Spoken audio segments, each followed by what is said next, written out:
नमस्कार बच्चों, मैं राजिका अग्रवाल स्वागत करती हूँ आप सभी का आज की इस क्लास में।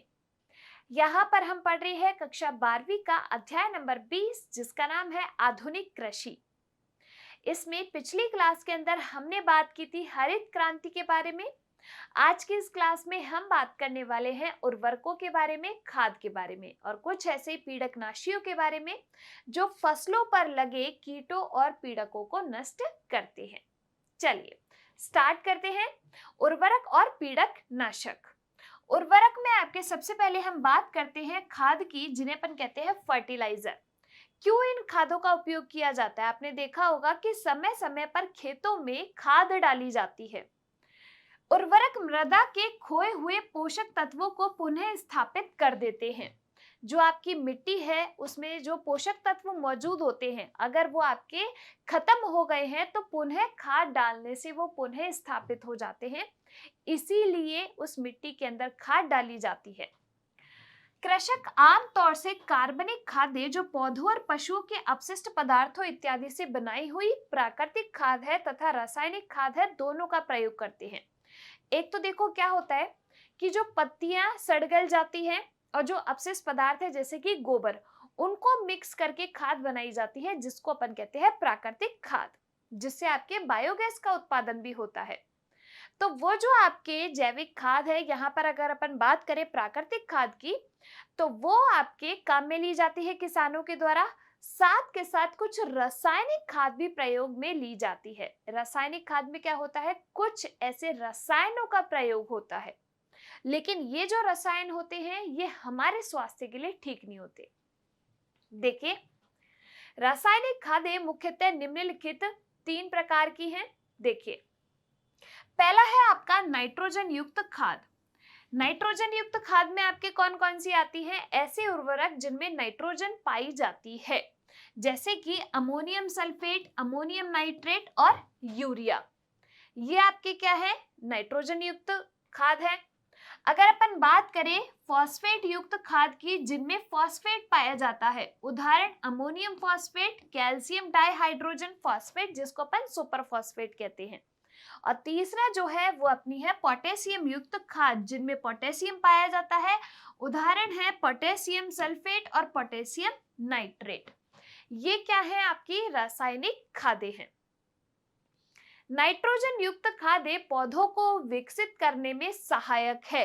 तो पौधों के विकसित करने में कौन सहायक है? नाइट्रोजन युक्त खाद, तथा खाद्य उत्पादन में अनिवार्य है।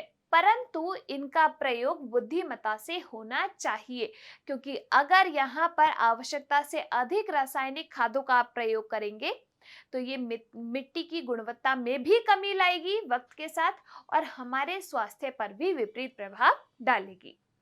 पौधों द्वारा अकुशल अवशोषण व गैर जिम्मेदारी से उर्वरक का प्रयोग पर्यावरण के प्रदूषण के मुख्य कारण है। इसकी वजह से क्या हो सकता है? मृदा का प्रदूषण भी हो सकता है। दूसरा, अगर इन रासायनिक खादों को पूर्ण तरीके से पौधों के द्वारा अवशोषित नहीं किया गया तो ये बहकर कहाँ आ जाते हैं? जल निकायों में आ जाते हैं, जिसकी वजह से जल प्रदूषण भी होता है। क्लियर हुई बात यहाँ पर? आगे देखिए, अब बात करते हैं हम कार्बनिक खाद की। ये तो आपकी कौन सी हो गई थी? रासायनिक खाद। देखिए, कार्बनिक खाद पौधों और पशुओं द्वारा छोड़े गए अपशिष्ट पदार्थों पर सूक्ष्म जीवों द्वारा की गई जैविक प्रक्रिया से उत्पन्न हो जाती है।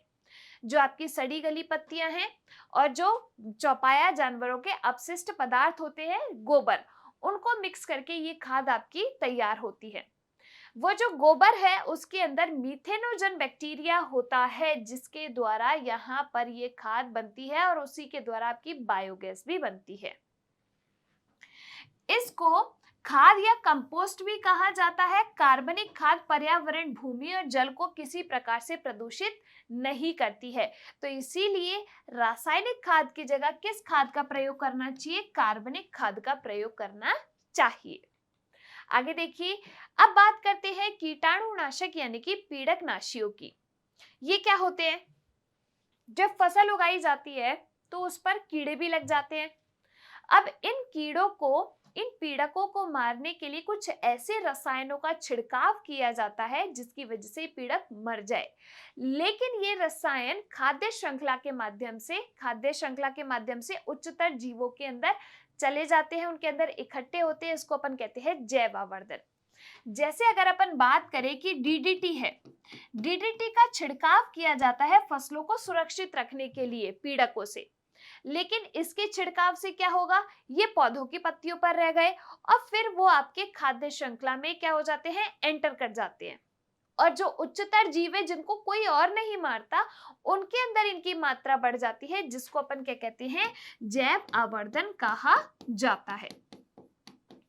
ठीक है, देखिए वे रासायनिक पदार्थ है, कीटाणुनाशक है, पीड़कनाशक आपके, जिनका उन जीवों को मारने एवं नियंत्रित करने के लिए विकास किया गया है, जो कि कृषि के लिए हानिकारक सिद्ध होते हैं। आधुनिक कीटाणुनाशक खाद्यान्नों की आपूर्ति में वृद्धि करते हैं, कृषकों के मुनाफे की वृद्धि करते हैं और सही प्रयोग करने पर सुरक्षा भी प्रदान करते हैं। लेकिन अगर अंधाधुंध प्रयोग किया गया तो ये आप ही को नुकसान पहुंचाते हैं। दिल्ली वासियों के शरीर के ऊतकों में डीडीटी यानी कि क्लोरीन युक्त हाइड्रोकार्बन का स्तर विश्व में सबसे ऊंचा है। तो ये क्या करते हैं, खाद्य श्रृंखला के माध्यम से उच्चतर जीवों में चले जाते हैं। इसीलिए इन रसायनों का प्रयोग कृषि में बहुत कुशलता के साथ किया जाना चाहिए, बहुत विवेक के साथ किया जाना चाहिए। क्लियर हुई बात यहाँ पर? आज की इस क्लास में हमने बात की है उर्वरक यानी कि खाद की, साथ के साथ कीटनाशकों या पीड़कनाशियों की।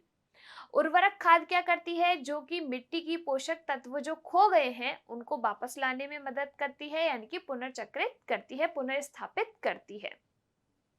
कुछ आपके रासायनिक खाद होती है जैसे कि फॉस्फेट युक्त, नाइट्रोजन युक्त, पोटेशियम युक्त खाद, लेकिन इनका प्रयोग विवेकपूर्ण तरीके से किया जाना चाहिए। और कुछ आपकी होती है कार्बनिक खाद, जिसको अपशिष्ट पदार्थों और पत्तियों के साथ बनाया जाता है, इसको अपन कहते हैं कार्बनिक खाद। ये पर्यावरण को दूषित नहीं करती है। पीड़कनाशी होते हैं जो फसलों को कीटों से या पीड़कों से बचाते हैं। ये एक प्रकार के रसायन होते हैं और यही रसायन खाद्य श्रृंखला के माध्यम से उच्चतर जीवों में चले जाते हैं। क्लियर हुई बात यहाँ पर? अगर आपको क्लास पसंद आई है, आप इस क्लास को लाइक कीजिए। जो भी आपके डाउट्स है वो आप कमेंट सेक्शन के अंदर लिख सकते हैं। हम मिलेंगे इसी चैप्टर के अगले टॉपिक के साथ अगली क्लास में। तब तक आप लोग खुश रहिए, स्वस्थ रहिए। धन्यवाद।